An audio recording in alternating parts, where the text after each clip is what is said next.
ಭಾರತ ಮತ್ತು ಪಾಕಿಸ್ತಾನದ ನಡುವೆ ಯುದ್ಧ ಸನ್ನಿಹಿತ ಆಗ್ತಾ ಇದೆ. ಕ್ಷಣದಿಂದ ಕ್ಷಣಕ್ಕೆ ಪರಿಸ್ಥಿತಿ ಬಿಗಡಾಯಿಸ್ತಾ ಇದೆ. ಪಾಕಿಸ್ತಾನದ ರಾಜಧಾನಿಗೇನೆ ನುಗ್ಗಿ ಭಾರತ ನಿನ್ನೆ ಮಿಸೈಲ್ ಅಟ್ಯಾಕ್ ಅನ್ನು ಮಾಡಿದೆ. ಈ ಮೂಲಕ 1971ರ ಬಳಿಕ ಅತಿ ದೊಡ್ಡ ದಾಳಿಗೆ ಭಾರತ ಮುಂದಾಗಿರುವಂಥದ್ದು. ಭಾರತ ಕೊಡ್ತಾ ಇರುವಂತಹ ಒಂದೊಂದು ಏಟಿಗೂ ಕೂಡ ಪಾಕಿಸ್ತಾನ ಪತರಗುಡ್ತಾ ಇದೆ, ಬೆವರ್ತಾ ಇದೆ, ನಡುಗುವಂತಹ ಪರಿಸ್ಥಿತಿ ನಿರ್ಮಾಣವಾಗಿದೆ. ಹಾಗಾದರೆ ತಡರಾತ್ರಿಯಿಂದ ಇಲ್ಲಿಯವರೆಗೂ ಪಾಕಿಸ್ತಾನದ ಮೇಲೆ ಭಾರತ ನಡೆಸಿದಂತಹ ದಾಳಿಯ ವಿಚಾರಕ್ಕೆ ಸಂಬಂಧಪಟ್ಟಂತೆ, ಪಾಕಿಸ್ತಾನದಲ್ಲಾಗ್ತಾ ಇರುವಂತಹ ಬೆಳವಣಿಗೆಯ ವಿಚಾರಕ್ಕೆ ಸಂಬಂಧಪಟ್ಟಂತೆ ಏನೆಲ್ಲ ಡೆವಲಪ್ಮೆಂಟ್ಸ್ಗಳಾಗಿದೆ ಅನ್ನೋದರ ಡೀಟೇಲ್ಸನ್ನು ನಿಮ್ಮ ಮುಂದೆ ಇಡ್ತಾ ಹೋಗ್ತೀವಿ. ಭಾರತ ಮತ್ತು ಪಾಕಿಸ್ತಾನದ ನಡುವೆ ಸತತ 3ನೇ ದಿನವೂ ಕೂಡ ಯುದ್ಧ ಸನ್ನಿವೇಶದ ಪರಿಸ್ಥಿತಿ ನಿರ್ಮಾಣವಾಗಿರುವಂಥದ್ದು.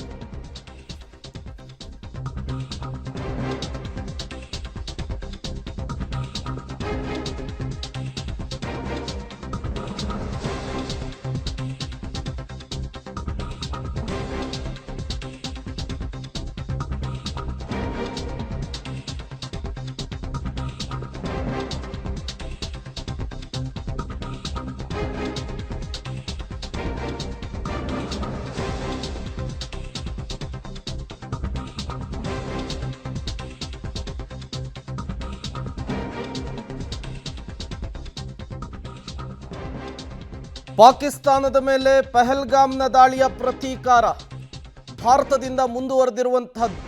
ಭಾರತ ಪಾಕ್ ನಡುವಿನ ಪ್ರತೀಕಾರದ ಕಂಪ್ಲೀಟ್ ಕವರೇಜ್ ನಿಮ್ಮ ಪಬ್ಲಿಕ್ ಟಿವಿಯಲ್ಲಿ.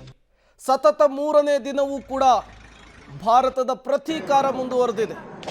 ಆಪರೇಷನ್ ಸಿಂಧೂರ ಹೆಸರಿನಲ್ಲಿ ಶುರುವಾದಂತಹ ಪ್ರತೀಕಾರದ ಕಿಚ್ಚು ಪಾಕಿಸ್ತಾನವನ್ನೇ ಸುಟ್ಟು ಹಾಕುವ ಹಾಗೆ ಕಾಣಿಸ್ತಾ ಇದೆ. ಪಾಕ್ನ 3 ಜೆಟ್ಟು, 100 ಮಿಸೈಲ್ಸು, 60 ಡ್ರೋನ್ಗಳನ್ನು ಧ್ವಂಸವನ್ನ ಮಾಡಿರುವಂತಹದ್ದು. ಅದರ ಜೊತೆಗೆ ಪಾಕ್ನ 5 ಏರ್ ಡಿಫೆನ್ಸ್ಗಳನ್ನು ಕೂಡ ಧ್ವಂಸ ಮಾಡಲಾಗಿದೆ ಅನ್ನುವಂತಹ ಮಾಹಿತಿ ಸಿಗ್ತಾ ಇದೆ. ಲಾಹೋರ್, ಕರಾಚಿ, ಇಸ್ಲಾಮಾಬಾದ್, ಸಿಯಾಲ್ಕೋಟ್ನಲ್ಲಿ ಭಾರತದಿಂದ ದೊಡ್ಡ ಮಟ್ಟದ ದಾಳಿಯಾಗಿರುವಂಥದ್ದು. ಈ ಮೂಲಕ ಭಯೋತ್ಪಾದಕರನ್ನ ಪೋಷಿಸ್ತಾ ಇದ್ದ, ಭಯೋತ್ಪಾದಕರಿಗೆ ನೀರೆರೆದು ಬೆಳೆಸ್ತಾ ಇದ್ದಂತಹ ಪಾಪಿ ಪಾಕಿಸ್ತಾನಕ್ಕೆ ಭಾರತ ತಕ್ಕ ಶಾಸ್ತಿಯನ್ನ ಮಾಡ್ತಾ ಇದೆ.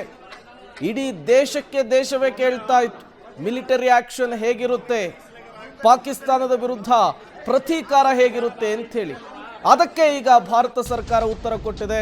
ಅದಕ್ಕೆ ಈಗ ಭಾರತೀಯ ಸೇನೆ ನಿರಂತರವಾಗಿ ಉತ್ತರವನ್ನು ಕೊಡ್ತಾ ಇರುವಂಥದ್ದು.